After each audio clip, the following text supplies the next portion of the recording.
السلام علیکم ورحمۃ اللہ وبرکاتہ۔ ناظرین، آج کی اس ویڈیو میں ہم ابرہہ کے لشکر کا ذکر کریں گے۔ قرآن مجید کی سورۃ الفیل میں ابرہہ کے لشکر کی طرف اشارہ ہے جو کعبے پر چڑھائی کرنے کے لیے ہاتھیوں پر سوار ہو کر آیا تھا۔ ابرہہ یمن کا حکمران تھا اور اس نے یمن میں ایک عالیشان کلیسا تعمیر کر کے یمن کے لوگوں میں یہ اعلان کرا دیا کہ آئندہ کوئی شخص حج کے لیے مکہ مکرمہ نہ جائے اور اسی کلیسا کو بیت اللہ سمجھے۔ عرب کے لوگ اگرچہ بت پرست تھے لیکن حضرت ابراہیم علیہ السلام کی تعلیم و تبلیغ سے کعبے کی عظمت ان کے دل۔ اس اعلان سے ان میں غم و غصہ کی لہر دوڑ گئی اور ان میں سے کسی نے رات کے وقت اس کلیسا میں جا کر گندگی پھیلا دی اور بعض روایتوں میں ہے کہ اس کے کچھ حصے میں آگ بھی لگائی۔ ابرہہ کو جب یہ معلوم ہوا تو اس نے ایک بڑا لشکر تیار کر کے مکہ مکرمہ کا رخ کیا۔ راستے میں عرب کے کئی قبیلوں نے اس سے جنگ کی لیکن ابرہہ کے لشکر کے ہاتھوں انہیں شکست ہوئی۔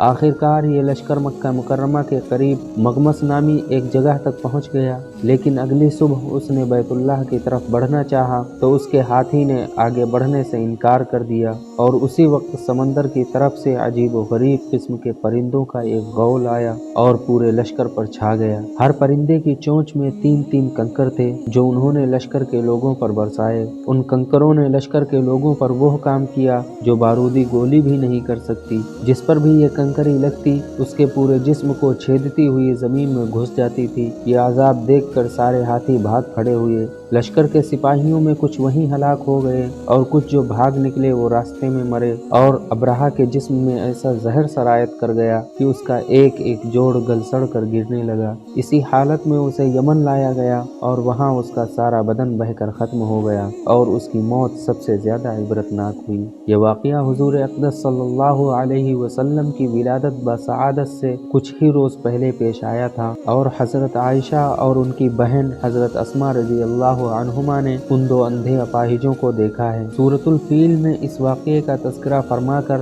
حضرت صلی اللہ علیہ وسلم کو تسلی دی گئی ہے کہ اللہ تعالیٰ کی قدرت بہت بڑی ہے، اس لیے جو لوگ آپ کی دشمنی پر کمر باندھے ہوئے ہیں آخر میں وہ بھی اصحاب الفیل کی طرح منہ کی کھائیں گے۔